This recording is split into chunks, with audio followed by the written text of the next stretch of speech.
Assalamualaikum everyone. So we are continuing chapter number 12 of Guyton और ये part बहुत ही important है क्योंकि इसके अंदर हमने कॉर्नरी इस्कीमिया या इन्फाक्शन के अंदर ईसीजी चेंजेस पढ़नी है. तो व्हाट इज कॉर्नरी इस्कीमिया और कॉर्नरी इन्फाक्शन लेमन टर्म्स, जिसे इसे हम हार्ट अटैक कहते हैं. तो अब हार्ट अटैक के वक्त ईसीजी चेंजेस क्या होती हैं, सारी उम्र आप लोगों को ये काम आएगा ये वाला लेक्चर, तो ये ध्यान से सुनना. ठीक है, it's going to be little lengthy one but it's very important. अच्छा, अब होता क्या है कि जब किसी हार्ट के पार्ट की ब्लड सप्लाई कम होती है तो उस ब्लड सप्लाई के कम होने को हम कहते हैं इस्कीमिया. और अगर वो वाला पार्ट ऑफ हार्ट यानी कि मसल ऑफ हार्ट और वेंट्रिकल्स डेड होना शुरू हो जाए तो उसे हम कहते हैं इन्फाक्शन. अच्छा, जब भी इस्कीमिया या इन्फाक्शन होगा तो होता क्या है कि उस जगह की परमिएबिलिटी बहुत ज़्यादा बढ़ जाती है. ठीक है, जब भी इस्कीमिया या इन्फाक्शन होगा किसी भी मसल ऑफ वेंट्रिकल या किसी भी मसल ऑफ हार्ट में तो उस जगह की परमिएबिलिटी बहुत ज़्यादा बढ़ जाएगी. और जब परमिएबिलिटी बहुत ज़्यादा बढ़ जाती है तो उस पार्ट को या उस मसल को पोलराइज रखना बहुत मुश्किल हो जाता है. यानी कि जो पार्ट भी डेड हो रहा होगा वो पार्ट डीपोलराइज हो जाता है और फिर डीपोलराइज्ड ही रहता है अनटिल अनलेस उसकी ब्लड सप्लाई दोबारा वापस ना आ जाए. ठीक है, तो इस्कीमिया या इन्फाक्शन हुआ तो फिर परमिएबिलिटी बढ़ गई. परमिएबिलिटी बढ़ने से वो पार्ट डीपोलराइज्ड ही रह जाएगा, अब वो दोबारा पोलराइज नहीं हो सकता. ठीक हो गया. अब वो पार्ट तो डीपोलराइज हो गया है, मगर नॉर्मली हार्ट का तो पूरा एक साइकिल होता है पोलराइज होने का और फिर डीपोलराइज होने का.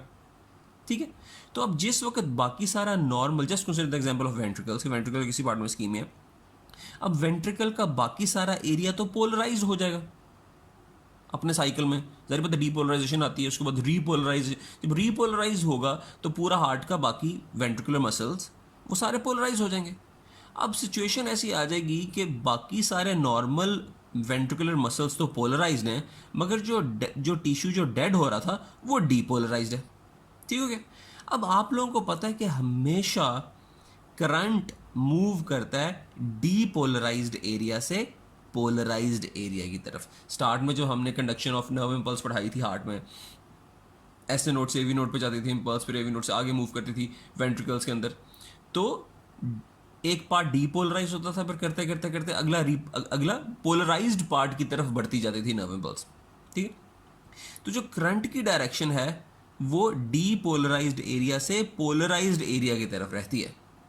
ठीक है, अब अगर नॉर्मली एट रेस्टिंग स्टेट सारे का सारा वेंट्रिकुलर मसल पोलराइज्ड है और वो छोटा सा पार्ट जिसके अंदर इस्कीमिया हुआ था या इन्फाक्शन हो गया था वो डीपोलराइज्ड है, तो इसका मतलब है कि एट रेस्ट इन्फाक्टेड या इस्कीमिया वाले पार्ट से नॉर्मल पार्ट की तरफ एक करंट ट्रेवल करता रहता है. ये डायरेक्शन में करंट बनाया हुआ है और इस करंट को हम कहते हैं injury current. Normally at resting state ischemic part से नॉर्मल पार्ट की तरफ एक करंट ट्रैवल करता रहता है, जिसे हम कहते हैं इंजरी करंट. क्यों? क्योंकि इस्कीमिक पार्ट डीपोलराइज्ड है और बाकी सारा मसल पोलराइज्ड है. चलो डन हो गया. अब आपको पता है कि जब भी करंट किसी की तरफ मूव कर रहा हो, किसी लीड की तरफ मूव कर रहा हो, तो उस लीड में पॉजिटिव डिफ्लेक्शंस आती हैं या पॉजिटिव वेव्स बनती हैं. अब अगर हमने एक लीड, जारी बात है हार्ट के हर एंगल पे कोई ना कोई लीड लगी हुई है वहाँ की इलेक्ट्रिकल एक्टिविटी नोट करने के लिए, तो पोलराइज्ड एरिया के ऊपर जो लीड होगी उस लीड की तरफ करंट आ रहा होगा, ये करंट ऑफ इंजरी, तो उस लीड में पॉजिटिव डिफ्लेक्शंस आ जाएंगी. और जो लीड लगी हुई होगी इस्कीमिक पार्ट के ऊपर यानी कि डीपोलराइज पार्ट के ऊपर, उसके अंदर नेगेटिव वेव्स आना शुरू हो जाएंगी. यानी कि एट स्टेट ऑफ रेस्ट अगर हम सारी ईसीजी लीड्स को देखें तो हमें पता चल जाएगा कि ओह, कुछ लीड्स में नेगेटिव वेव ज़्यादा आ रही होंगी और बाकियों में पॉजिटिव आ रही होगी. तो जिस लीड में नेगेटिव वेव ज़्यादा आ रही होगी ना, जो कि नॉर्मली नेगेटिव नहीं आती, तो हम कहेंगे ओ इस जगह पे लगता है, इस जगह पे मसला है, इस जगह पे इन्फाक्शन या इस्कीमिया हुआ है. ठीक हो गया. मैं दोबारा बताता हूँ, पोलराइज एरिया के ऊपर यानी कि नॉर्मल एरिया के ऊपर जो लीड्स हैं उनमें पॉजिटिव डिफ्लेक्शन आएंगी, मगर जो इस्कीमिक या इन्फाक्टेड एरिया है उसके ऊपर जो लीड है उनके अंदर नेगेटिव डिफ्लेक्शन आ जाएंगी क्योंकि वो वाला उनसे करंट अवे मूव कर रहा है. चलें, यहाँ तक तो हमें समझ आ गई. मगर अब ये कौन डिसाइड करेगा कि ये वाली वेव पॉजिटिव है और ये वाली वेव नेगेटिव है? तो उसके लिए तो आपको एक आइसो इलेक्ट्रिक, देखो ये आइसो इलेक्ट्रिक लाइन या जीरो रेफरेंस पोटेंशियल का पता होना चाहिए। अब आप कहेंगे कि भाई ये देखें, ये मैंने छोटी सी चीज बनाई है पी क्यू आर एस और ये टी वेव, तो ये P Q R S complex और ये टी वेव। अब आइसो इलेक्ट्रिक लाइन कौन सी है? ये जो लाइन सीधी जा रही है, तो ये आइसो इलेक्ट्रिक लाइन हो गया। ठीक हो गया? तो इस लाइन से ऊपर जो वेव्स हैं वो पॉजिटिव वेव, ऐसे नीचे जो वेव्स हैं वो नेगेटिव वेव हैं। अब अगर फॉर इंस्टेंस एक ईसीजी तो ये है, अब अगर एक ईसीजी इस तरह हो गई है, तो ये एक नॉर्मल ईसीजी थी, P Q R S complex और ये टी वेव, और सारे एक ही लाइन में। अब अगर मैं कहूँ कि ईसीजी इस तरह हो गई है कि ये यूं आती है पी वेव, ये क्यू आर एस कॉम्प्लेक्स, मगर उसके बाद ये जो जहाँ पे एस जहाँ एंड हो रहा है, ये जो एस टी सेगमेंट है, ये तो बहुत ऊपर चला गया, ठीक है, और फिर वापस नीचे आता है, और फिर अगली बीट आ जाती है, और ये फिर वापस ऊपर चढ़ जाती है। यानी कि यहाँ पे अगर हम देखें तो ये जो टीपी सेगमेंट है और ये जो एसटी सेगमेंट है, ये दोनों एक ही लाइन में है, मगर इसमें हम देखें तो ये अलग लाइन जा रही है, अलग लेवल है, ये पिंक से जो डॉटेड है, और ये ऊपर जो एसटी सेगमेंट चढ़ा हुआ है जहाँ पे ऊपर, ये अलग लेवल है। तो अब इस केस में या इस केस में अगर हम आ जाएं तो ये जो एसटी सेगमेंट है ये इतना नीचे चला गया है, तो अब हम किसको आइसो इलेक्ट्रिक लाइन लें? ये पिंक वाली को आइसो इलेक्ट्रिक, इसमें तो दोनों एक ही लेवल पे है ना, सारे एक ही लेवल पे हैं, तो हमें आराम से नजर आया था ये आइसो इलेक्ट्रिक लाइन कौन सी है, ये वाली। या जीरो रेफरेंस पोटेंशियल कौन सा है, ये वाला। इससे जो ऊपर होगा वो पॉजिटिव, इससे जो नीचे होगा नेगेटिव। अब हम इस केस में हम किसे कहेंगे भाई कौन सी लाइन आइसो इलेक्ट्रिक लाइन है, ये कौन सा जीरो रेफरेंस पोटेंशियल है, ये वाला लेवल या ऊपर वाला लेवल? अब अगर ये वाला जीरो रेफरेंस पोटेंशियल है तो इसका मतलब है इस वेव, इस ईसीजी में मोस्टली पॉजिटिव वेव्स आ रही हैं। अगर मैं इसको जीरो रेफरेंस पोटेंशियल लूँगा, आइसो इलेक्ट्रिक लाइन लूँगा, तो मुझे सारी वेव्स नीचे जा रही हैं, इसमें तो बहुत ज़्यादा नेगेटिव वेव्स आ रही हैं। ठीक है, तो अब इसको दोबारा डिस्कस कर लेते हैं, और सेम इज दिस केस। अब इसमें अगर नीचे वाली ब्लू लाइन को लेता हूँ तो मैं कहूँगा सारी बहुत पॉजिटिव रिफ्लेक्शंस आ रही हैं। अगर पिंक लाइन को लूँगा तो फिर मैं कहूँगा हाँ न्यूट्रल, ये ऊपर नीचे ऑलमोस्ट बराबर ही है। अच्छा, अब इसको दोबारा डिस्कस कर लेते हैं।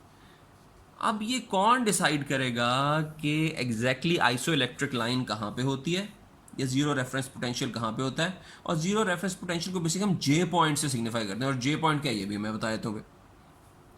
तो दो तरीके होते हैं आइसो इलेक्ट्रिक लाइन को पता लगाने का। आइसो इलेक्ट्रिक लाइन वो होती है कि वो लाइन होती है कि जिसपे सारे के सारे हार्ट का पोटेंशियल जीरो हो जाता है।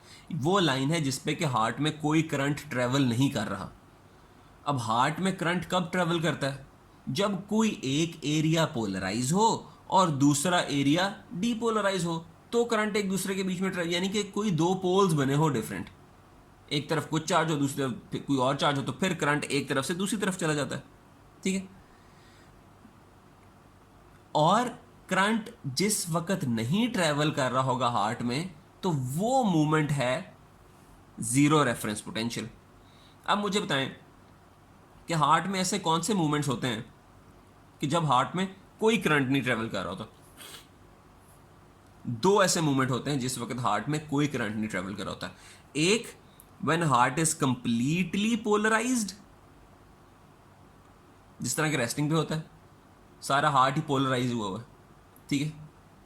और when heart is completely depolarize, सारे का सारा हार्ट ही डीपोलराइज हो गया। हम अगर वेंट्रिकल की बात करें तो एक मूवमेंट आता है इसमें कि पूरे का पूरा वेंट्रिकल पोलराइज है, फिर एक मूवमेंट आता है इसमें सारे का सारा वेंट्रिकल डीपोलराइज है, और बीच में क्या होता है, डीपोलराइजेशन वेव चलती जा रही है या रीपोलराइजेशन वेव चलती जा रही है, और आधा हार्ट पोलराइज्ड और आधा डीपोलराइज्ड।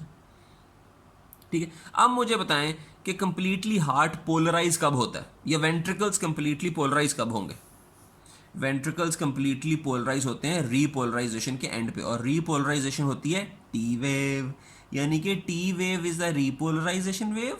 तो टी वेव के एंड पे, जैसे टी वेव एंड होती है, तो ये वो पॉइंट है जहां पे पूरा हार्ट नॉर्मल कंडीशन में पोलराइज्ड हो जाता है। ठीक है, अब मैं कहूँ पूरा हार्ट डीपोलराइज, या पूरा वेंट्रिकल, बेसिकली वेंट्रिकल किस वक्त डीपोलराइज होता है? तो पूरा वेंट्रिकल डीपोलराइज होता है डीपोलराइजेशन वेव के एंड पे। तो वेंट्रिकुलर डीपोलराइजेशन कौन सी वेव बताती है? बेसिकली वेव नहीं, कॉम्प्लेक्स बताता है। QRS कॉम्प्लेक्स बताता है वेंट्रिकुलर डीपोलराइजेशन को। ठीक है, यानी कि जैसे ही QRS कॉम्प्लेक्स एंड होगा, यानी कि एस वेव के एंड पे, ST सेगमेंट के स्टार्ट पे, ये जहां पे एस वेव एंड होती है, QRS कॉम्प्लेक्स एंड होता है, इस पॉइंट पे पूरे का पूरा हार्ट डीपोलराइज हो जाएगा और टी वेव के एंड पे पूरे का पूरा हार्ट पोलराइज हो जाएगा। तो बेसिकली ये दो पॉइंट्स हैं, ये दोनों पॉइंट्स ही नॉर्मल हार्ट में, नॉर्मल हार्ट की बात कर रहा हूं, ये दोनों पॉइंट्स ही आइसो इलेक्ट्रिक लाइन को सिग्निफाई करते हैं या जीरो रेफरेंस पोटेंशियल को सिग्निफाई करते हैं। और इन दोनों पॉइंट से कोई भी लाइन हम गुजारें तो वो हमारी आइसो इलेक्ट्रिक लाइन या जीरो रेफरेंस पोटेंशियल हो जाएगा। ठीक है, मगर अब हम केस डिस्कस कर रहे हैं इस्कीमिक हार्ट का। इस्कीमिक हार्ट में क्या कोई ऐसा पॉइंट है जिसमें कि पूरे का पूरा हार्ट पोलराइज हो जाए? जी नहीं। इस्कीमिक वेंट्रिकल में पूरे का पूरा वेंट्रिकल इकट्ठा किसी भी वक्त पोलराइज्ड नहीं हो सकता, क्योंकि वेंट्रिकल के एक पार्ट में इंजरी हुई है, वो हर वक्त ही डीपोलराइज रहेगा। वेंट्रिकल के एक पार्ट में इंजरी हुई है, वो हर वक्त डीपोलराइज रहेगा। इसलिए कोई ऐसा मोमेंट नहीं आएगा पूरे कार्डिक साइकिल में कि वेंट्रिकल का पूरा मसल इकट्ठे पोलराइज्ड स्टेट में आ जाए, क्योंकि एक ने रहने डीपोलराइज्ड है। तो इसलिए हम एंड ऑफ टी वेव को तो कंसिडर कर ही नहीं सकते in the case of ischaemia और infarction for zero reference potential और जे पॉइंट। दूसरा हमारे पास रह जाता है कि अच्छा चलो, तो हमने इस पर तो काटा मार दिया कि भाई हम when heart is completely polarize को तो नहीं, हम एंड ऑफ टी वेव को तो नहीं कंसिडर कर सकते। अच्छा, दूसरा कंडीशन होती है when heart is completely depolarize. क्या कोई ऐसा मूवमेंट हो सकता है इस्कीमिक हार्ट में, हार्ट इज कम्प्लीटली डीपोलराइज? जी बिल्कुल हो सकता है, at the end of QRS complex. At the end of QRS complex पूरे का पूरा हार्ट डीपोलराइज हो जाता है। इस्कीमिक पार्ट भी डीपोलराइज होता है और नॉर्मल पार्ट भी डीपोलराइज होता है at the end of QRS complex in the case of ventricles. ठीक है, और उस वक्त कोई करंट इस्कीमिक एरिया से नॉर्मल एरिया पे नहीं जा रहा होगा, क्योंकि इस्कीमिक एरिया नॉर्मल एरिया दोनों ही डीपोलराइज्ड हैं, एक ही पोटेंशियल पे हैं, तो कोई करंट नहीं फ्लो होगा। तो इसलिए जिस जहाँ पे QRS कॉम्प्लेक्स एंड होता है वो पॉइंट है बेसिकली जे पॉइंट और जीरो रेफरेंस पोटेंशियल का पॉइंट। तो इसको हम कहते हैं जे पॉइंट, बेसिकली जे पॉइंट से बात होती है। अच्छा, उस जे पॉइंट पे ये जीरो रेफरेंस पोटेंशियल पे एक लाइन हॉरिजॉन्टल ड्रॉ कर दें तो उसको हम कहते हैं आइसो इलेक्ट्रिक लाइन। अब आपने देखना है इन तमाम ECGs में कि QRS कॉम्प्लेक्स कहाँ पे एंड हो रहा है, एस वेव का एंड कहाँ पे हो रहा है। जिस पॉइंट पे एंड होगा वहाँ पे लाइन ड्रॉ कर दें, वो हमारी जीरो रेफरेंस पोटेंशियल है। यहाँ पे तो देखें ये पॉइंट है, ये एस वेव एंड हुई तो, और सेम पॉइंट ही था टी वेव के एंड का, तो ये तो नॉर्मल केस था।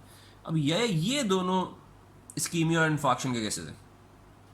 यहाँ पे क्या होगा, यहाँ पे QRS कॉम्प्लेक्स कहाँ पे, और ये Q वेव, ये R वेव, ये S वेव कहाँ एंड हो रही है, S वेव यहाँ एंड हो रही है, यानी कि ST सेगमेंट के स्टार्ट पे बिल्कुल S वेव यहाँ एंड हो रही है। तो ये ST सेगमेंट होता है ना, S और T वेव के बीच में ST सेगमेंट। तो ये है आपका J पॉइंट, और ये जो ब्लू लाइन है बेसिकली ये लाइन है जीरो रेफरेंस पोटेंशियल की लाइन। और इसमें देखें, इसमें तो नॉर्मल, यानी कि इस तरह की ये TP सेगमेंट्स ये नॉर्मल लाइन से ऊपर चला गया था ST सेगमेंट, इसमें ST सेगमेंट नीचे आ गया तो और यहाँ पे ख़त्म हो गई S वेव, तो इसमें ये आइसो इलेक्ट्रिक लाइन है। अब इसमें आप बता सकते हैं कि ज़्यादा डिफ्लेक्शंस क्या आ रही हैं आइसो इलेक्ट्रिक लाइन के कंपेयर टू, इसमें ज़्यादा नेगेटिव डिफ्लेक्शंस हैं इस ECG में, और इस ECG में ज़्यादा पॉजिटिव डिफ्लेक्शंस हैं। आइसो इलेक्ट्रिक लाइन ये है, सारी वेव्स उस लाइन से नीचे, सारी उससे नीचे पड़ी हैं ब्लू लाइन से, और इसमें सारी ब्लू लाइन से ऊपर पड़ी हैं, तो इसमें ज़्यादा पॉजिटिव डिफ्लेक्शंस आ रही हैं। ठीक है, ये डिफ्लेक्शंस हम अब जब भी इस्कीमिया इन्फार्क्शन होता है तो ECG ऐसी नहीं रहती, ECG ऐसी हो जाती है, ST सेगमेंट ऊपर चढ़ जाता है, एलिवेट कर जाता है, या ST सेगमेंट डिप्रेस हो जाता है। पूरी ECG का अगर कोई लफ्ज़ सबसे इंपॉर्टेंट है ना, जो आप लोगों की सारी ज़िंदगी काम आना है, वो है ST elevation and ST depression. अगर ये किसी ECG में नज़र आ गया ST elevation and ST depression, इसका मतलब है कि फ़ौरन भागो, मरीज़ को हो गया हार्ट अटैक। ठीक है, फ़ौरन कोई ना कोई से दवाइयाँ शवाइयाँ लगाओ, किसी सीनियर को बुलाओ।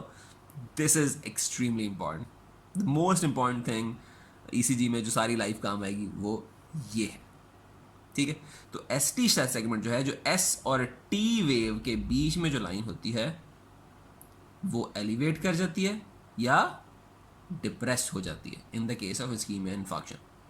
ठीक है, जब एलिवेट कर जाएगा एसटी सेगमेंट तो इसका मतलब है मोस्टली वेव्स आर नेगेटिव। जब एसटी सेगमेंट डिप्रेस कर जाएगा क्योंकि जे पॉइंट नीचे आ गया, आइसोइलेक्ट्रिक लाइन नीचे आ गई, तो इसका मतलब है मोस्ट वेव्स आर पॉजिटिव। ठीक है, जहाँ पे ज़्यादा वेव नेगेटिव है वहाँ पे हम कहेंगे एस टी एलिवेशन, जहाँ पे ज़्यादा वेव्स पॉजिटिव हैं वहाँ पे हम कहेंगे एस टी डिप्रेशन। ठीक हो गया। तो अब मैं आपको अगला दिखा देता हूँ, एक मज़ेदार C diagram. Now see this. अब यहां पे हमारे पास क्या हो रहा है, P wave Q R S complex और ये अगली P wave Q R S complex. ये एस टी, आप नॉर्मली तो आप कहते हैं ना ये पी वेव जा रही है तो ये आइसो इलेक्ट्रिक लाइन होगी। नो नो नो नो, ये आइसो इलेक्ट्रिक लाइन है, साथ जीरो भी लिखा हुआ है, जीरो रेफरेंस पोटेंशियल। और ये जहाँ पे ये क्यू आर एस वेव यहाँ एंड हो रही है, तो this is the J point और ये एस टी सेगमेंट है। ठीक है, अच्छा यहाँ पे बताओ किधर है जे पॉइंट, ये पी वेव है, ये क्यू, ये ऊपर की आर वेव और ये बस यहीं पे एस वेव गायब हो गई, यहीं पे आर वेव खत्म हो गई। ठीक है, तो ये जे पॉइंट है और ये एस टी सेगमेंट है, इसे गौर से देख लो। ठीक है, और ये आइसो इलेक्ट्रिक लाइन है। अब इसके अंदर हम देखेंगे तो हमें पता चलेगा ज़्यादा वेव्स पॉजिटिव हैं, इसके अंदर हम देखेंगे ज़्यादा वेव्स नेगेटिव हैं। ठीक है, अच्छा इसके अंदर ज़्यादा वेव्स पॉजिटिव हैं और इसके अंदर ज़्यादा वेव्स नेगेटिव हैं। अच्छा, तो इसका क्या मतलब है, इसका क्या मतलब है इंजरी किस साइड पे, इसको हम डिस्कस करते हैं बाद में। यहां तक आपको समझ आ गया जे पॉइंट। अच्छा, अब यहां से अगर आप गौर करें कि जो नॉर्मल साइड लाइन, ये एक तो ये लेवल था, एक दूसरे, इन दोनों लेवल्स में ये डिफरेंस आया क्यों है, क्योंकि यहां पे एकदम से आप देखें ये एक टेढ़ी सी लाइन ऊपर जा रही है, ये जो पोटेंशियल लेवल था एकदम से ऊपर चढ़ गया और फिर करके नीचे और फिर ये फिर ऊपर चढ़ गया, यानी कि ये वाला पार्ट और ये वाला पार्ट, और इसमें देखें ये लेवल था यूं करके ये फिर नीचे आ रहा है ये वाला पार्ट। तो ये वाला पार्ट क्या है, ये जो एस टी सेगमेंट के बाद ये वाला पार्ट आ रहा है, यानी कि एक्स टी सेगमेंट के बाद ये अंदर ये वाला पार्ट जो नीचे आता है, ये क्या है, ये बेसिकली है करंट ऑफ इंजरी। अब करंट ऑफ इंजरी किस वक्त फ्लो करना चाहिए, करंट ऑफ इंजरी ये था ना, करंट ऑफ इंजरी जो कि इस्कीमिक पार्ट से नॉर्मल पार्ट की तरफ फ्लो करता रहता है। ये पूरा पहाड़ जब डीपोलराइज हो जाएगा तब तो नहीं ना आएगा, ये जब वापस रीपोलराइजेशन होनी शुरू होगी तो उस वक्त ये करंट ऑफ इंजरी आएगी।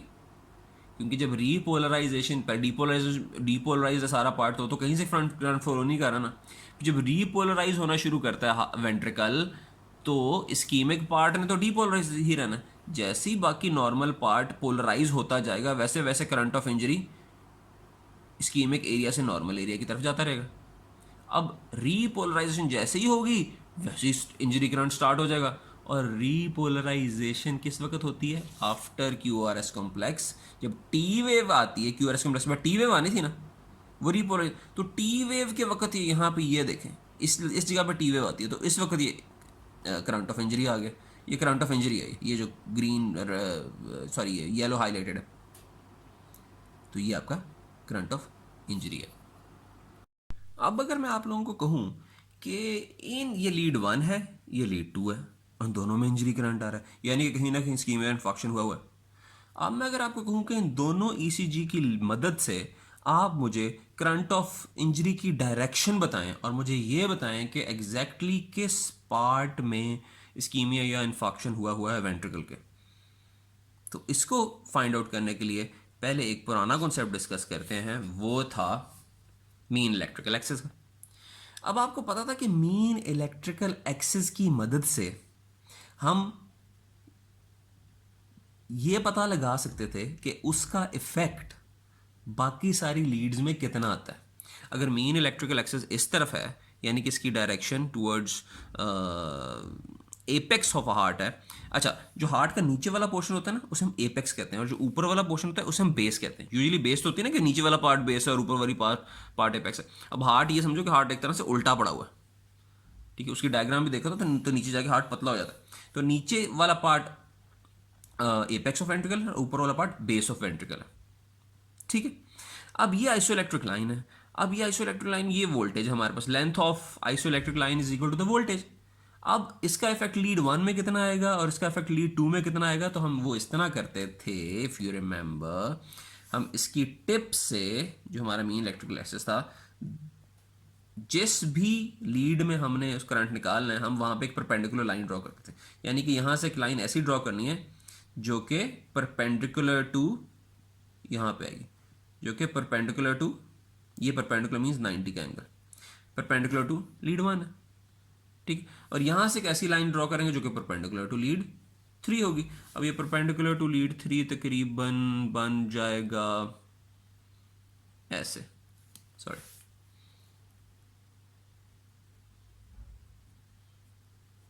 ठीक है। तो ये 90 का एंगल और ये भी 90 का एंगल, ठीक है। अब इनमें कितना करंट है जी, इनमें कितना वोल्टेज है, लीड 1 में वोल्टेज होगा इतना और लीड 3 में वोल्टेज है इतना। सिंपल हो गया, ये तो हमने पहले पढ़ी थी। मगर अब मैंने आप लोगों को ये कहा है कि जनाब ये लीड 1 और लीड 3 दोनों आपके पास हैं, इन दोनों की हेल्प से मुझे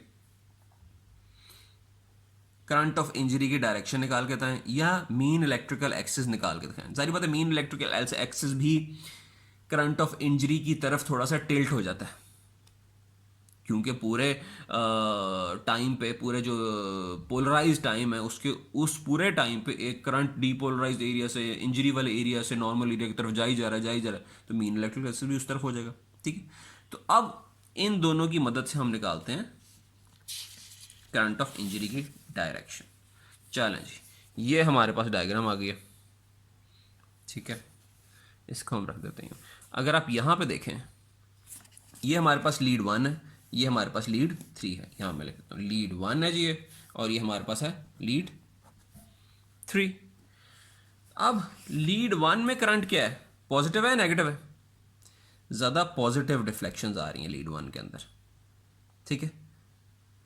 और अब हमें पता चलेगा कि पॉजिटिव, अब लीड 1 में करंट पॉजिटिव क्या होता है, यहां से अगर हम शुरू करें तो इस डायरेक्शन में करंट होगा। अब कितना होगा, यहां तक होगा, यहां तक होगा, यहां तक होगा, कितना है, तो हम एक अंदाज़ा लगा लेते हैं, इसके बॉक्सेस कैलकुलेट करके हम एक अंदाजन लाइन बना देते हैं कि अगर जितनी लेंथ इसकी है हम इतना ही यहाँ पे वेक्टर बना देते हैं, ठीक है। वैसे तो हम मैयर एग्जैक्टली इसके मिलीमीटर्स मैयर करके वहाँ पे मिलीमीटर्स ड्रॉ करते हैं, हम ये जितनी ये पॉजिटिव डिफ्लेक्शन आ रही है हम उतनी यहाँ पे एक पॉजिटिव वेव बना देते हैं, ठीक है। सपोजिटली दिस वन, तो जी पॉजिटिव वेव बन रही थी लीड 1 में, हमने पॉजिटिव वेक्टर बना दिया, ठीक है। अच्छा लीड 3 में, लीड 3 में ज़्यादा वेव्स नेगेटिव साइड पे जा रही हैं, तो लीड 3 में नेगेटिव डिफ्लेक्शन ज़्यादा आ रही हैं, हाँ थोड़ी सी पॉजिटिव भी आ रही है मगर नेगेटिव ज़्यादा आ रही हैं। तो हम लीड 3 में क्या बन जाएगा करंट, लीड 3 में अगर पॉजिटिव करंट होता तो डायरेक्शन बनती इस तरफ, मगर लीड 3 में तो नेगेटिव डिफ्लेक्शंस आ रही हैं। इसका मतलब है कि यहाँ पे जो भी करंट है वो लीड 3 से अवे जा रहा है, तभी तो नेगेटिव डिफ्लेक्शंस आई हैं ज़्यादा। और ये भी देख लें करंट ऑफ इंजरी अवे नीचे को जा रहा है, यहाँ पे ऊपर को जा रहा था, ठीक है। यानी कि जो करंट ऑफ इंजरी है वो लीड 1 की तरफ है, टुवर्ड्स लीड 1 है, मगर अवे फ्रॉम लीड 3 है, तभी तो नीचे आ रहा है। तो अवे फ्रॉम लीड 3 और है भी इतना ज़्यादा नहीं, तो हम ये तकरीबन उससे छोटा बनाएंगे मगर अवे फ्रॉम बना देंगे। ये देखें जी, ये हमने बना दिया, ठीक है। अब ये तो हमने इसके वेक्टर्स बना दिए हैं, लीड 1 और लीड 3 से हमने इसके वेक्टर्स बना दिए। अब पहले तो हमने पढ़ा था कि जी मीन इलेक्ट्रिकल एक्सिस की मदद से हमने वेक्टर्स निकाले थे दोनों लीड्स पे। अब मैं कह रहा हूँ लीड्स का करंट हमारे पास है और आप उनका मीन निकालें, आप इंजरी करंट निकालें। तो अब हमने क्या करना है, एक लाइन, इसका तरीका बड़ा ज़बरदस्त और बड़ा मज़ेदार है। एक लाइन हमने यहाँ से परपेंडिकुलर ड्रॉ करनी है ऊपर की तरफ, ये देखें जी, ये परपेंडिकुलर लाइन है, ठीक है।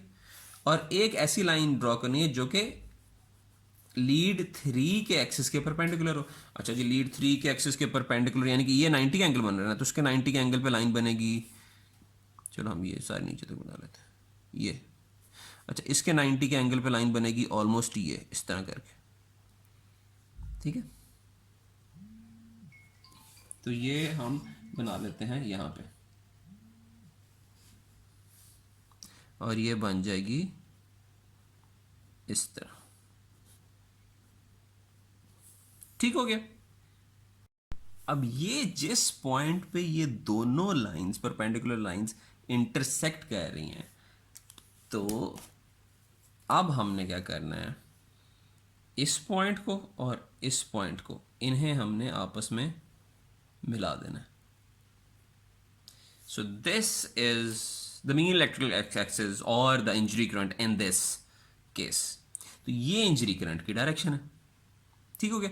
अगर हमें पहले ये वाला मिल जाता है तो हम इस पॉइंट से दो परपेंडिकुलर ड्रॉ करते थे, तो हमारे पास इनका आ जाता था। अब अगर हमारे पास ये दो इलेक्ट्रिकल लीड्स के पास लीड का करंट मौजूद है, जो कि हम किसी भी ईसीजी से अंदाज़ा लगा सकते हैं, तो फिर हमारे पास ये हमारे पास इंजरी करंट की डायरेक्शन आ गई। अब इंजरी करंट का वोल्टेज है इतना और इसकी डायरेक्शन है ये। अब अगर ये हमारे पास हार्ट पड़ा हुआ है, हार्ट इसी तरह पड़ा होता है, ये एपेक्स ऑफ हार्ट है और ये बेस ऑफ हार्ट है, एपेक्स और बेस, ठीक है।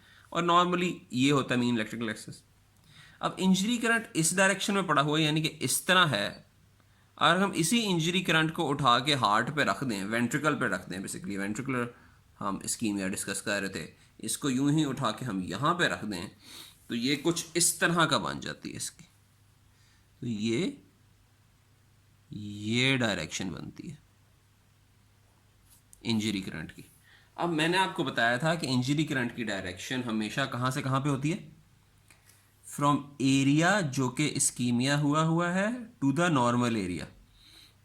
इसका मतलब है कि इन दिस केस हमारे पास इस एरिया में इस्कीमिया या इन्फॉक्शन हुआ है, और ये वाला पार्ट जो है हार्ट का वो डेड हो रहा है, ये डेड हो गया, और ये करंट ऑफ इंजरी निकाल रहा है और बाकी से तमाम तरफ जा रहा है। अब आप यहां से सिंपली देख लें, ये लीड 1 की तरफ है ये करंट की डायरेक्शन, तो डेफिनेटली लीड 1 में पॉजिटिव वेव्स आएंगी ढेर सारी। ये लीड 3 से अवे है तो डेफिनेटली लीड 3 में नेगेटिव वेव्स आएंगी।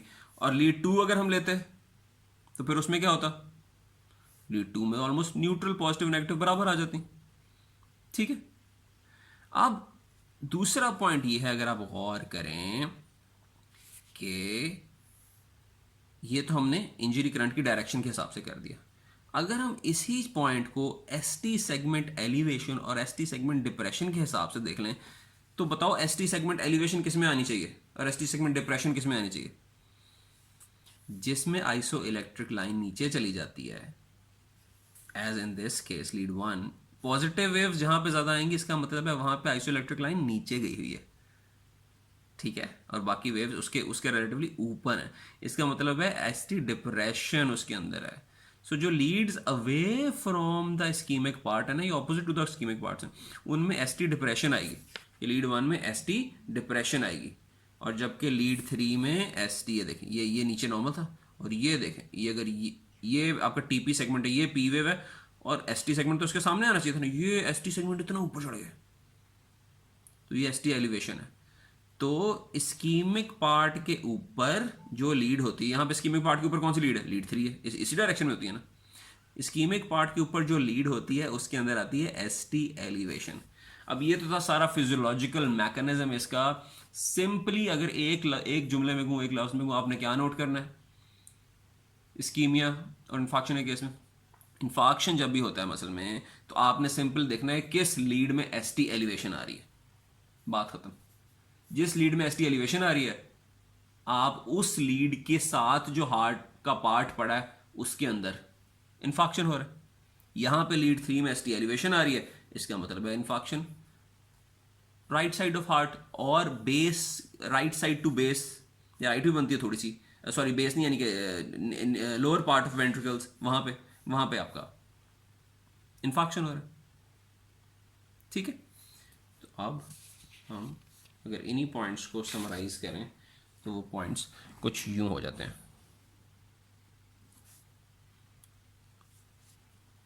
हमने क्या देखना है कि नेगेटिव डिफ्लेक्शंस हमेशा आती हैं leads facing area of infarction, और नेगेटिव डिफ्लेक्शंस के साथ रेज्ड एसटी सेगमेंट आ जाता है। ठीक है, जबकि positive deflections are in leads opposite to the area of infarction और उनके अंदर डिप्रेस्ड एसटी सेगमेंट आता है। जो लीड्स इन्फॉक्शन के साथ पड़ी हैं उनमें एसटी एलिवेशन, जो लीड्स इन्फॉक्शन से ऑपोजिट पड़ी हैं उनमें एसटी डिप्रेशन। अब अगर यही चीज़ हम इस डायग्राम में देखें तो हमें सारी पॉइंट्स क्लियर हो जाते हैं, जो कि इस तरह। अब अगर लेफ्ट वॉल ऑफ वेंट्रिकल के अंदर इन्फॉक्शन हो यानी कि यहाँ पे, तो करंट की डायरेक्शन होगी यहाँ से इस तरफ। तो इस साइड वाली लीड्स में हमारे पास एसटी एलिवेशन आ जाएगी। देखना, सिर्फ हमने ऐसे पॉजिटिव नेगेटिव डिफ्लेक्शन की लंबी चौड़ी कहानी नहीं करनी, सिर्फ एसटी सेगमेंट एलिवेशन देखनी है, और जिस तरफ इन्फॉक्शन होगा वो लीड्स में एसटी एलिवेशन आ जाएगी।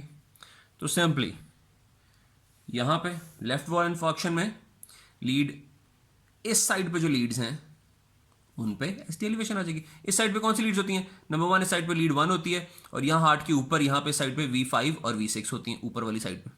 तो लीड 1, V5 और V6 में अगर एसटी एलिवेशन आ रही है, इसका मतलब है लेफ्ट वॉल इन्फॉक्शन है। अच्छा जी, और राइट वॉल इन्फॉक्शन यहाँ पे है, तो फिर किस में आएंगी?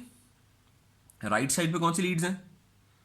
AVR होती है इधर राइट साइड पे ऊपर, और V1 भी यहाँ पे लगी होती है। तो राइट वॉल इन्फॉक्शन में AVR और V1 में एसटी एलिवेशन आ जाती है।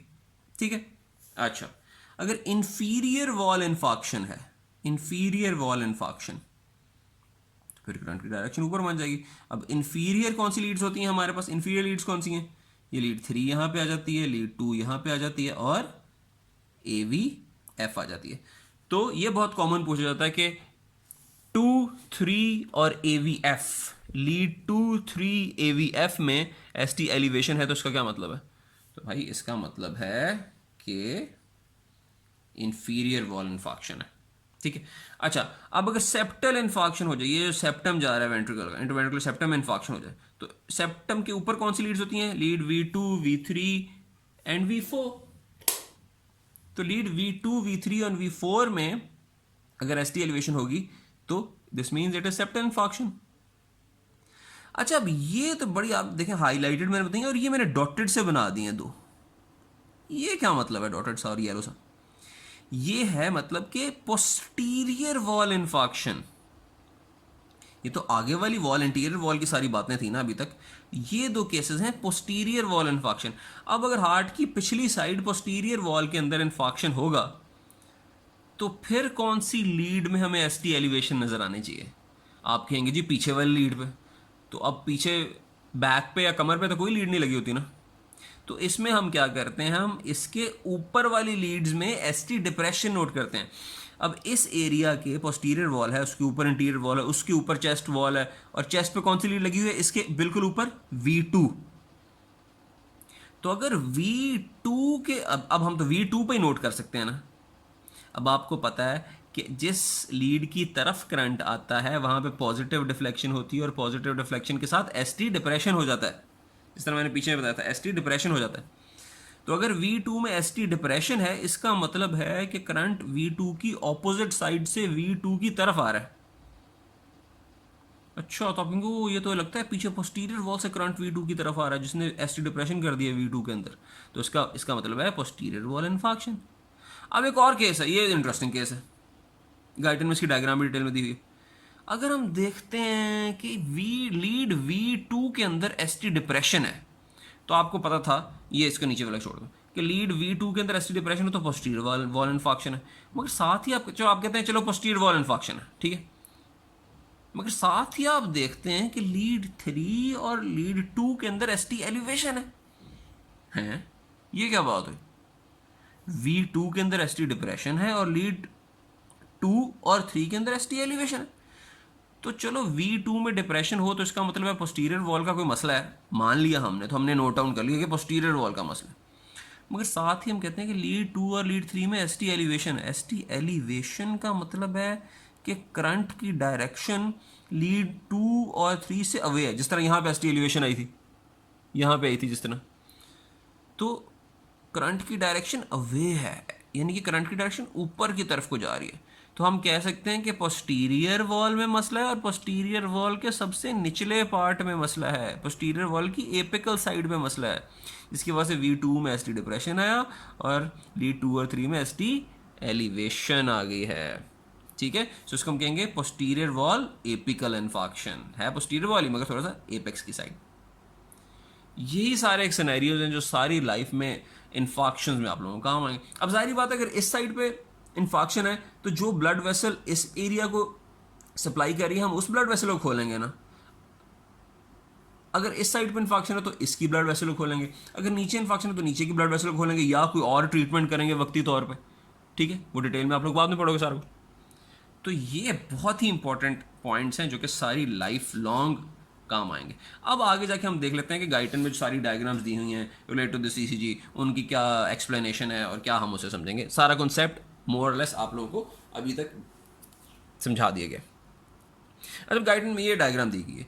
अब ये यूजुअली इन्होंने शो किया कि जी ये बेसिकली इंजर्ड एरिया है जो रेड में मैंने बनाया हुआ है, ठीक है। अब जब सारा हार्ट, ये भी पूरे हार्ट की पोलराइज स्टेट है, ये भी पूरे हार्ट की पोलराइज स्टेट, जब पोलराइज स्टेट होती है तो करंट इंजर्ड पार्ट से ऑपोजिट जा रहा होता है। ये देखो इंजर्ड पार्ट से ऑपोजिट करंट जा रहा है, इंजर्ड पार्ट से ऑपोजिट करंट जा रहा है, ठीक हो गया। मगर अब यहाँ पे हल्का हाईलाइटेड अगर आप देखें, ये अब नॉर्मल जब डीपोलराइजेशन चलती है तो यहाँ से चलती चलती नीचे आ रही है, देखें और नीचे आ गई, ये देखें और सारे डीपोलराइजेशन फैल गए और ये सारा हार्ट डीपोलराइज हो गया। एक तो जब सारा हार्ट डीपोलराइज हो जाता है इस पिक्चर में तो कोई करंट नहीं जाएगा। देखो सारों में एरोज बने हुए, इसमें कोई एरो नहीं बना, इसका मतलब कोई इसमें सारा डीपोलराइज, ये भी डीपोलराइज है, ये भी डीपोलराइज है, कोई करंट नहीं जा रहा है इस पॉइंट पे, ठीक है। अच्छा, वैसे स्टार्ट में करंट नीचे की तरफ आता है थोड़ा सा, मगर चूंकि ये इंजरी करंट हर वक्त इस तरफ जाई जाता है तो थोड़ा सा करंट जो नॉर्मली यूँ आना था वो थोड़ा सा यूँ हो जाता है, फिर जो और थोड़ा सा यूँ आता है वो भी थोड़ा सा यूँ हो जाता है, फिर एंड में जब पूरा हार्ट हो रहा होता है तो फिर तो बिल्कुल ही करंट यूँ हो जाता है, ठीक है। तो ये उन्होंने यहाँ पे दिखाया हुआ है। अब ये हर पॉइंट की ईसीजी के पहले यूं करंट आ रहा होगा एट रेस्ट, तो ये देख लें जी, तो यूं जा रहा होगा, यहाँ से ये लाइन बन जाएगी, फिर थोड़ा सा डीपोलराइज हो जाएगा तो ये सिर्फ वेंट्रिकल्स है तो ये क्यूआरएस कॉम्प्लेक्स बन रहा है, तो क्यू वेव तो नहीं आ रही, ये आर वेव बननी शुरू होगी, ये ऊपर को आर वेव, थोड़ा सा और जाते हैं और आर वेव और आर वेव, ठीक है। और फिर ये चूंकि यहाँ पे इंजरी करंट चल रहा है तो इसकी ये बड़ी टूटी फूटी सी इसकी शक्ल है, और इस तरह की अक्सर शक्ल असल ईसीजीज में इस तरह की आ जाती है। समझाने के लिए तो बहुत नीट सी तस्वीर बनाई थी ना। अच्छा चलो अब इनमें हम देखते हैं इनमें जे पॉइंट कहाँ है इन सारों में। इन सारों में जे पॉइंट कहाँ है जहाँ पे क्यूआरएस कॉम्प्लेक्स एंड होगा। देखो कहाँ पे एंड हो रहा है, ये क्यू वेव बननी शुरू, ये लीड 1 है, लीड 2, लीड 3, ये क्यू वेव बननी है, ये सॉरी आर वेव बननी शुरू हुई है, ये आर वेव बन रही है, ये एस वेव नीचे जा रही है, ये एस वेव नीचे जा रही है। अच्छा, ये एस वेव जैसे ही वापस ऊपर आएगी, ये यहाँ पे एस वेव ऊपर आएगी, ये एस वेव ऊपर आ गया तो यहाँ पे एस वेव इनकी एंड हो रही है, इसकी एस वेव ये क्यू, ये आर वेव आई और ये नीचे ये एस वेव यहाँ एंड हो रही है, इसकी एस वेव इधर ही रह गई है, ठीक है। तो बेसिकली इसमें जे पॉइंट्स कौन से हैं, इसमें जे पॉइंट ये है क्योंकि ये आर वेव और ये एस वेव, ये जे पॉइंट है, ये आर वेव और ये एस वेव यहाँ एंड, ये जे पॉइंट, ये आर वेव और ये एस वेव यहीं पे एंड होगी, ये जे पॉइंट है। तो इन जे पॉइंट पे अब ये देखो, इस जे पॉइंट पे हमने आइसोइलेक्ट्रिक लाइन ड्रॉ कर दी, इस जे पॉइंट पर आइसोइलेक्ट्रिक लाइन ड्रॉ कर दी, इस जे पॉइंट पर आइसोइलेक्ट्रिक लाइन ड्रॉ कर दी। लीड 1 में ज़्यादा डिफ्लेक्शंस क्या है, नेगेटिव, ये लो जी, लीड 1 में इसने नेगेटिव वेक्टर बना दिया इतना सा। लीड 2 में क्या है, सारी पॉजिटिव डिफ्लेक्शन है, ये पॉजिटिव वेक्टर लीड 2 में बना दिया। और लीड 3 में तो बहुत ही पॉजिटिव, ये आइसोइलेक्ट्रिक लाइन है ना, तो बहुत ही पॉजिटिव डिफ्लेक्शन है इस लाइन के कंपेरेटिव, ये आइसोइलेक्ट्रिक लाइन बनाएगी, ये आइसोइलेक्ट्रिक, ये आइसोइलेक्ट्रिक, सारी वेव पॉजिटिव। तो लीड 3 में भी पॉजिटिव, 2 में भी पॉजिटिव, मगर 1 में नेगेटिव। तो ये इन्होंने बना दिए 3। अब ये सारे वेक्टर्स को अगर हम जोड़ें तो मज़े की बात है, ये एग्जैक्टली वेक्टर बन जाता है तकरीबन, जो आपका एक करंट ऑफ इंजरी है ये बन जाता है, लीड बिल्कुल 3 के पैरेलल बन जाता है, क्योंकि ये देखें ना इसी पॉइंट पे जाके इंटरसेक्ट कर रहे हैं, लीड 1 और लीड 3, लीड 2 3 सारे इसी पॉइंट पर इंटरसेक्ट कर रहे हैं। तो ये आपका लीड 3 के बिल्कुल पैरेलल आपका बन गया करंट ऑफ इंजरी, या मीन बीन किस केस में फाइनली, ठीक है। और ये जब नीचे आता है तो ये हमारे पास है एस टी सेगमेंट, ये हमारे पास है एस टी सेगमेंट, ये हमारे पास है एस टी सेगमेंट, और एस टी सेगमेंट के बाद वापस ये करंट ऑफ इंजरी वापस से ऊपर लेके जा रहा है, ये करंट ऑफ, ये देखें ये लेबल किया गया, ये लेबल किया हुआ, ये सारा करंट ऑफ इंजरी है, ये और ये पार्ट करंट ऑफ इंजरी, ठीक है। थोड़ी सी कॉम्प्लेक्स ही डायग्राम है बट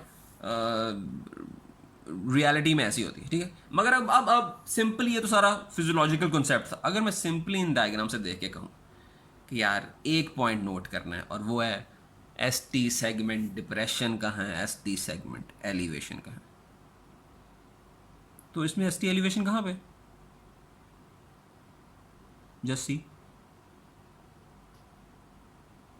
इसके अंदर एस टी डिप्रेशन है लीड 2 में, लीड 3 में भी एस टी डिप्रेशन है, ठीक हो गया। और इसके अंदर ये ऐसा थोड़ी सी एस टी एलिवेशन है लीड 1 के अंदर, ठीक है। लीड 2 में डिप्रेशन है, 1 में 3 में डिप्रेशन है और 1 में एलिवेशन है। तो ऐसा कौन सा करंट है जो कि इसका मतलब है कि करंट कहीं लीड 1 वाली साइड से आ रहा है और लीड 2 3 की साइड पे जा रहा है, ठीक है। तो ये लीड 1 वाली साइड है ये, और ये लीड 2 वाली साइड है ये, लीड 3 वाली साइड है ये। तो ऑलमोस्ट यहाँ से आ रहा है और इनकी तरफ को जा रहा है, ठीक है। ये हम एक अंदाज़ा लगा लेते हैं ऐसे। अच्छा, नेक्स्ट डायग्राम इज दिस।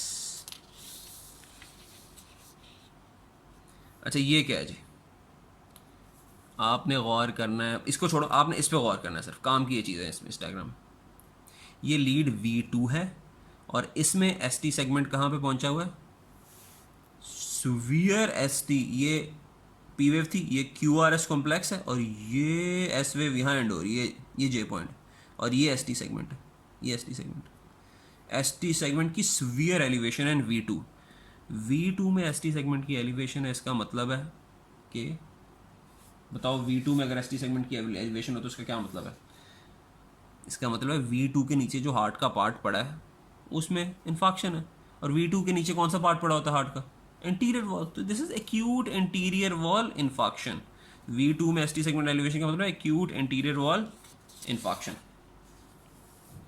अच्छा जी, अब ये डायग्राम भी देख लेते हैं जी कि ये डायग्राम क्या है, ठीक है। लीड 2 और लीड 3 पे फोकस करें। लीड 2 में क्या एस टी एलिवेशन, लीड 3 में भी क्या एस टी एलिवेशन। अगर मैं सिंपल आपसे पूछूं, लीड 2 और लीड 3 में एस टी एलिवेशन है, ठीक है। इन्फाक्शन कहाँ पे, लीड 2 और 3 में एस टी एलिवेशन, यानी कि जहाँ पे लीड 2 और 3 पड़ी हैं उनके पास के इन्फाक्शन है। लीड 2 और 3 कहाँ पड़ी होती हैं, नीचे वाली साइड पे, यानी कि इंफीरियर वॉल इन्फाक्शन है, ठीक है। मगर इस अब सिंपल हो गया। आप अगर वेक्टर्स ड्रॉ करने हैं उसके किस तरह ड्रॉ करोगे, तो ये लीड 2 में नेगेटिव रिफ्लेक्शन है, ये आइसोइलेक्ट्रिक लाइन बन जाती है लीड 2 की, ये लीड 3 की आइसोइलेक्ट्रिक लाइन बन जाती है, सारी नेगेटिव रिफ्लेक्शन है। ये लो जी, ये लीड 2 है, ये लीड 3 है, इसका नेगेटिव रिफ्लेक्शन बनाओ, ये बन गई। लीड 3 की नेगेटिव रिफ्लेक्शन बनाओ, ये बन गई। इन दोनों से परपेंडिकुलर लाइन ड्रॉ की तो ये हमारे पास आ गया है इंजरी करंट की डायरेक्शन। ये लें जी, ये जनाब इंजरी करंट जा रहा है नीचे से ऊपर की तरफ। इस वेक्टर को हार्ट पर रखें ऐसे ही करके, तो ये नीचे वाली साइड पे आ जाएगा, यानी कि नीचे वाली साइड का मसला है। और नीचे वाली साइड को हम क्या कहते हैं, apex in the case of heart. ये जनाब इस डायग्राम में ये वाला केस है, ये वाला केस है, नीचे से ऊपर की तरफ जा रहा है वेक्टर 2 3 AVF। इसमें AVF बनी नहीं हुई, अब बता AVF मैंने MCQ देना होना एग्जाम में, मैं दूं लीड 2 3 AVF में ST एलिवेशन है, बताओ क्या है, इंफीरियर वॉल इन्फाक्शन, ठीक है। ये आगे चलें। अच्छा जी, आगे हमारे पास ये है, ये क्या है भाई, same day 1 week 3 week 1 year. बात ये है कि जितनी भी हमारे पास ECG चेंजेस होती हैं ना at the time of infarction, वो तमाम चेंजेस रिवर्स हो जाती होती हैं विद टाइम, ठीक है। अब इसमें क्या चेंज है, गौर करो क्या चेंज है। ये P वेव आ रही है, ये QRS, ये देखो ये P वेव यूं जा रही थी मगर इसके सामने नहीं आई है ST segment, ST segment depress कर गया, ये ST डिप्रेशन हो गया। इसका मतलब ये किसी ऐसी लीड में है जो lead most likely opposite to the, आपको से हाईलाइट कर देता हूँ, ये आपकी है ST डिप्रेशन। एक वीक बाद देखें ये थोड़ा सा वापस अपनी जगह पे आने की कोशिश कर रही है, 3 वीक्स बाद देखें थोड़ा सा और अपनी जगह पे आ गया, तकरीबन आ ही गया, और 1 साल बाद देखेंगे तो ST सेगमेंट वापस कंप्लीटली अपनी जगह पे आ चुका है। तो बेसिकली विद टाइम ये चेंजेस ठीक हो जाती हैं, स्पेसिफिकली ST सेगमेंट की चेंजेस अपनी जगह पे आ जाती हैं। कुछ और चेंजेस भी होती हैं जैसे कि Q वेव और T टी वेव की, उनको आगे डिस्कस करते हैं, ठीक है। अच्छा जी, ये लो जी, क्यू वेव का हमने नाम लिया कि क्यू वेव को आगे डिस्कस करते हैं, साथ ही क्यू वेव आ गई। अब भाई क्यू वेव में क्या होता है, ये क्या बना, ये क्या बात हो गई भाई? ये कह रहे हैं कि क्यू वेव भी साइन ऑफ इन्फॉक्शन है। अभी तक तो मैंने सिर्फ बात एसटी सेगमेंट की थी ना, कि एसटी सेगमेंट ऊपर चला जाएगा, एलिवेट हो जाएगा सेम उस साइड के लीड्स में। अब पॉइंट है जो कि बहुत इंपॉर्टेंट है, वो ये है कि क्यू वेव्स अपीयर हो जाती हैं उन लीड्स में जिन लीड्स में नॉर्मली अपीयर नहीं होती। अब ये कैसी अजीब सी बात कर दी। पहली बात यह है कि क्यू वेव्स तमाम ईसीजी लीड्स में अपीयर नहीं होती, कुछ लीड्स में अपीयर होती हैं। अब अगर आप याद करो तो मैंने ईसीजी के स्टार्ट में बताया था कि क्यू वेव अपीयर क्यों होती है ईसीजी में, क्यू वेव का काम क्या है। होता ये था कि इस हार्ट की छोटी सी डायग्राम पे फोकस करो। जब यहाँ से एवी एसए नोड से एवी नोड में इम्पल्स आई, एवी नोड से एवी बंडल में इस पॉइंट पे जब impulse I, let me zoom it ताकि आप लोगों को ज़्यादा क्लियर हो जाए। जब इम्पल्स यहाँ पे वेंट्रिकल के अंदर आई ही थी, तो स्टार्ट में इम्पल्स नीचे आने की बजाय, सीधी नीचे आने की बजाय राइट साइड को मूव कर गई थी। ये जो राइट एरो मैंने बनाया हुआ है यहाँ पे, ठीक है। थोड़ी सी इम्पल्स, ये तो बड़ा एरो बना दिए, हल्की सी राइट साइड पे जाती है और फिर नीचे आती है और फिर वापस नीचे आ जाती है। ये जो थोड़ी सी राइट साइड को गई थी ना, जस्ट सेप्टम के अंदर ही हल्की सी राइट पे गई और साथ ही नीचे आ गई। इस हल्के से राइट पे जाने की वजह से क्यू वेव अपीयर हो जाती है। अब ये हल्के से राइट पे जाने की वजह से एक नेगेटिव वेव अपीयर हो गई है, क्योंकि क्यू वेव तो एक नेगेटिव वेव है। तो किन लीड्स में अपीयर होनी चाहिए? जाहिर बात है, नेगेटिव वेव उन लीड में अपीयर होनी चाहिए जिनसे करंट अवे जा रहा है। अब ये करंट अगर यहां से यहां जाएगा तो मुझे बताओ किन लीड्स से अवे जा रहा है करंट? उन लीड्स से जो कि हार्ट के लेफ्ट साइड पे हैं। हार्ट के लेफ्ट साइड पे जो वेव्स हैं ना, नॉर्मल बात कर रहा हूं, जब यहां से करंट अंदर आते ही सेप्टम में हल्का सा राइट को मूव करेगा, तो जितनी भी यहाँ पे लीड्स हैं, लेफ्ट साइडेड लीड्स, उनके अंदर क्यू वेव आ जाएगी, एक नेगेटिव डिफ्लेक्शन आ जाएगी, सिम क्यू वेव कहते हैं, करंट उनसे अवे जा रहा है। और लेफ्ट साइड पे कौन सी लीड्स? लेफ्ट साइड पे या लेफ्ट इस साइड के ऊपर वाली साइड पे?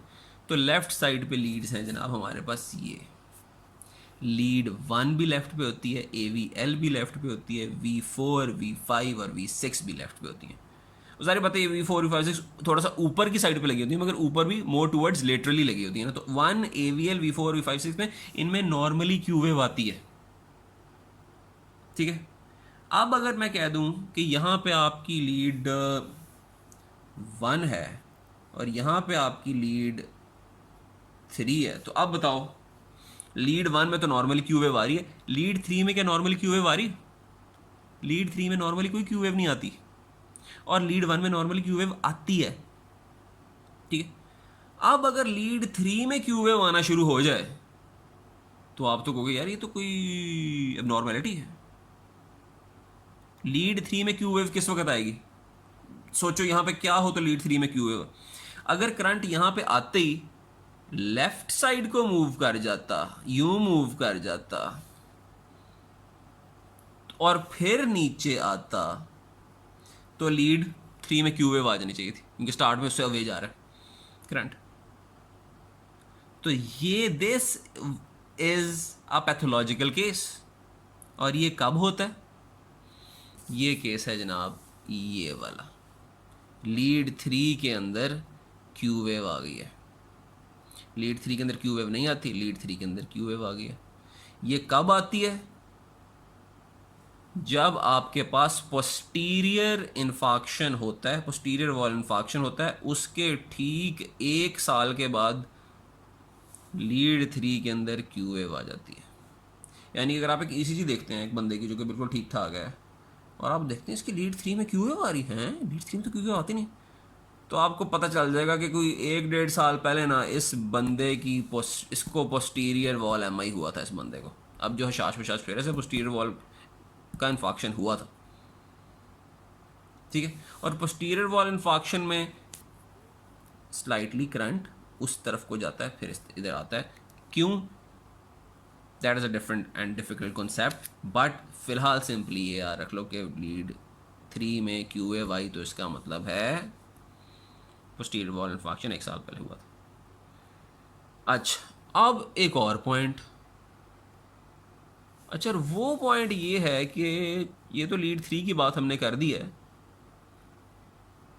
लीड 1 में नॉर्मली क्यू वेव आती है, मगर लीड 1 में जितनी भी बड़ी क्यू वेव आ रही थी, अगर उससे कोई 2-3 टाइम्स बड़ी क्यू वेव आना शुरू हो जाए, इसका मतलब है कि करंट जो इस साइड पे जा रहा था नॉर्मली लेफ्ट साइड पे, वो और ज़्यादा इस साइड पे जा रहा है, या किसी और वजह से उसमें ऐसा इंटरप्रेट हो रहा है कि उस तरफ जा रहा है। तो इसका मतलब है कि ये भी कोई पंगा है, and that is a case of 1 year previous interior wall infarction. ठीक हो गया? तो अगर हम सारे कॉन्सेप्ट को रखें एक साइड पे, और अगर हमने सिंपली ये याद करना हो कि क्यू वेव की क्या सिग्निफिकेंस है, तो हम सिंपल लफ्ज़ों में कहेंगे कि इन्फाक्शन के 1 साल के बाद क्यू वेव अपीयर होना शुरू हो जाती है। यानी कि 1 साल के बाद क्यू वेव नज़र आ जाएगी कुछ लीड्स में। आप कहेंगे अच्छा, ये तो बड़ी ज़बरदस्त बात है। अच्छा, अगर तो किसी लीड में पहले ही क्यू वेव अपीयर हो रही है, तो उसमें वो क्यू वेव ज़्यादा बड़ी आना शुरू हो जाएगी, और अगर किसी में पहले नहीं, नॉर्मली नहीं अपीयर होती, तो उसमें अपीयर होना शुरू हो जाएगी। अच्छा जी, ठीक हो गया। और इसमें हमने फोकस ही रखना है सिर्फ लीड 1 और लीड 3 पे, सारा हमने लंबा चौड़ा AVF सारों पे नहीं जाना, हमने सिर्फ 1 और 3 की बात करनी है, और यही पूछा जाता है भाई, अगर लीड 3 के अंदर क्यू वेव आ गई है जो पहले नहीं आती थी नॉर्मली, तो उसे हम कहेंगे कि ये 1 year old posterior wall infection है।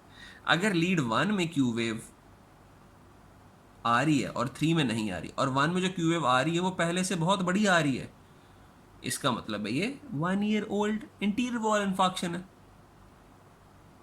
ठीक है? अब भाई ये कितनी बड़ी हो तो हम इसे कहेंगे कि भाई वाकई बड़ी है, क्योंकि इसमें तो नॉर्मली भी आती है, अब अंदाज़ा थोड़ी लगाना है। तो उसके लिए प्रिसाइज उसकी जो है वो ये है कि जो आर वेव का साइज़ है ना, अगर उसके साइज़ के 25% से बड़ी हो जाए क्यू वेव, यानी कि आर वेव का साइज़ कितना है, यहाँ से लेकर यहाँ तक तकरीबन 3 बॉक्सेस बन गए। अगर इसकी जो हाइट है ना, इसका हम 25% निकालें, जो कि अराउंड 4 बॉक्सेस बन जाएंगे। तो अगर क्यू वेव लीड 1 में 4 बॉक्सेस से ज़्यादा आ जाए ना, इसका मतलब ये पैथोलॉजिकल क्यू वेव है, ये नॉर्मल क्यू वेव नहीं है। ये 1 साल पहले पंगा हुआ था हार्ट के इंटीरियर वॉल में, उसकी वजह से क्यू वेव आ रही है। अब देख लो, 4 स्मॉल बॉक्सेस ज़्यादा है, ये है 1 2 3 4 5, ये 6 स्मॉल बॉक्सेस जितनी हैं। तो अक्सर बुक्स में लिखा होता है कि 1/3 the size of R wave, अक्सर में लिखा होता है 1/4 the size of R wave, यानी कि 25% to 33% of the size of R wave अगर क्यू वेव हो गई है ना इंटीरियर लीड में, इसका मतलब है कि ये पिछले साल का मसला है। ठीक हो गया? Just keep it simple. और ये क्यू वेव जो आती है थोड़ी सी वाइड भी हो जाती है। कितनी वाइड? 1 बॉक्स से वाइड, यानी कि 0.04 सेकेंड से wide in the case of lead 1। ठीक है, चलो आगे चलते हैं। अच्छा, एक और चीज़ है जी कि जब आपको मायोकार्डियल इन्फाक्शन हो जाता है ना, MI हो गया मायोकार्डियल इन्फाक्शन, तो फिर जो ECG है ना, वो थोड़ी सी लो वोल्टेज ECG आना शुरू हो जाती है। यानी कि अगर आप एक ECG देखते हैं और एक बंदे को 2-4 महीने पहले मायोकार्डियल इन्फाक्शन हुआ था, अब ठीक हो गया उसके बाद, तो ECG बहुत लो वोल्टेज ECG है। यानी कि ये जो वोल्टेज है ना, ये अगर यहाँ से यूँ नॉर्मली इतना ऊंचा आ रहा था ना वोल्टेज, तो उसमें अभी ये छोटा हो गया, इतना से आ रहा। ये अगर ज़्यादा यहाँ से यहाँ तक आ रहा था ना, तो ये बहुत छोटा। यानी कि तमाम ECG ही लो वोल्टेज, छोटी छोटी ECG आएगी, लो वोल्टेज ECG आएगी, क्योंकि सारी बात है वो इतना हार्ट का मसल नहीं है जो वो करंट प्रोड्यूस करे, तो हार्ट का मसल ही कम रह गया। ठीक है? अच्छा जी, एक और इंटरेस्टिंग पॉइंट, वो है टी वेव का पॉइंट, कि भाई इस्कीमिया के अंदर टी वेव को क्या होता है। तो सीधी सी बात है, एक जुमले की बात है कि टी वेव इन्वर्ट हो जाती है।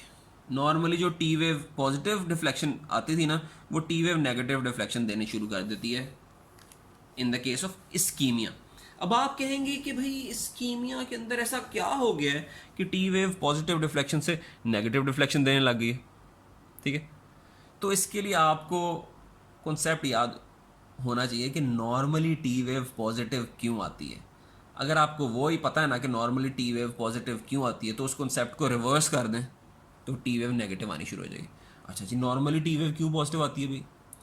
क्योंकि जो नीचे वाला पार्ट था ना हार्ट का, यानी कि अगर हम यहाँ पे हार्ट को बनाएं तो ये जो एपेक्स वाला पार्ट था ना, ये वाला पार्ट था जो हार्ट का, वो पहले रीपोलराइज हो जाता है ऊपर वाले पार्ट से। या अगर हम प्रिसाइज वर्ड्स यूज करें ना, तो हम कहते हैं एपेक्स और आउटर वेंट्रिकल रीपोलराइजेज बिफोर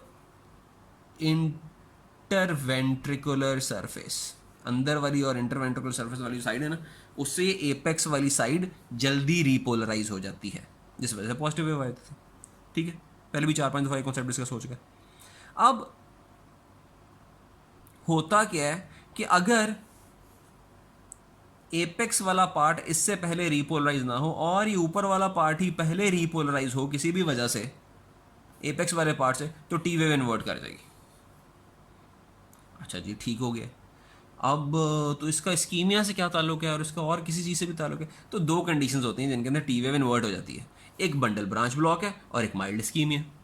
ये रेड में जो लिखे हुए हैं, bundle branch block and mild ischaemia. And ischaemia भी at the base of ventricle.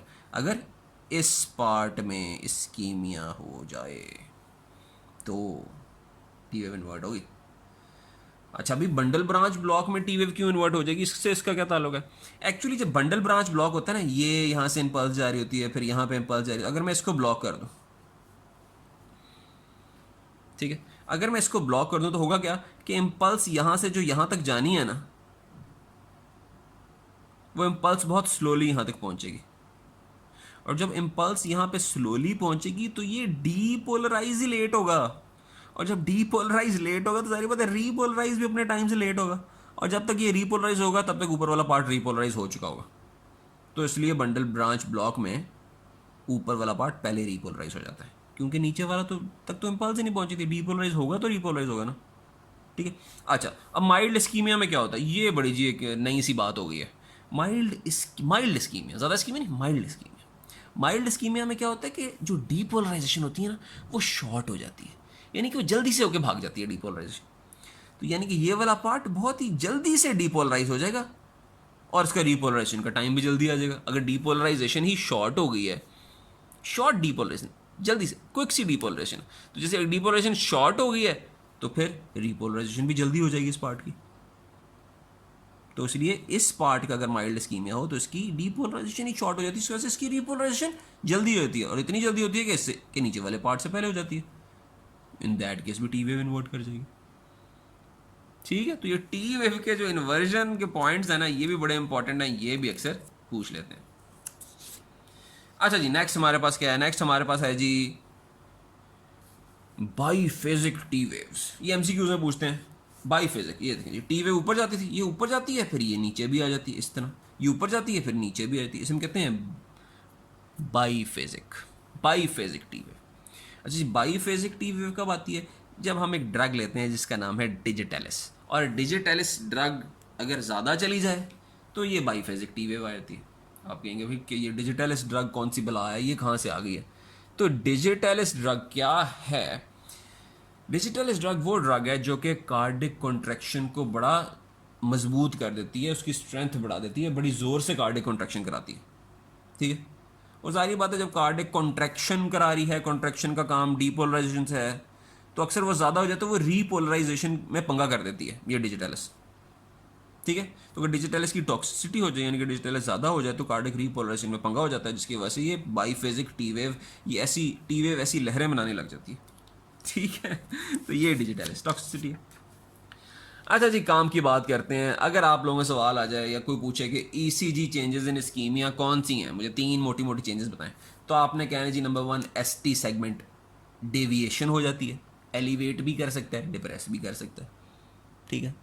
ST segment deviation, number 2 T wave inversion, और number 3 Q wave appearance या Q wave becomes more of more voltage. ठीक है, तो ST segment deviation, T wave inversion and Q wave appearance, ये तीन चीज़ें आपने तीन लफ्ज़ों में से कहना है कि भाई ये चेंजेस आती हैं इस्कीमिया में, और ये चेंजेस सारी उम्र हर ECG में आपने, कोई पेशेंट आता है आपके पास और वो कहता है कि मैं गया मेरे दर्द हो रही है चेस्ट में, तो आपने फ़ौरन ECG करा के ये तीन चेंजेस नोट करनी है कि इनमें से कोई चेंज आ रही है. सबसे ज़्यादा इंपॉर्टेंट ST सेगमेंट डेविएशन है, एलिवेशन है, डिप्रेशन है, क्या है, ठीक है, तो वो आपने सबसे पहले नोट करनी है.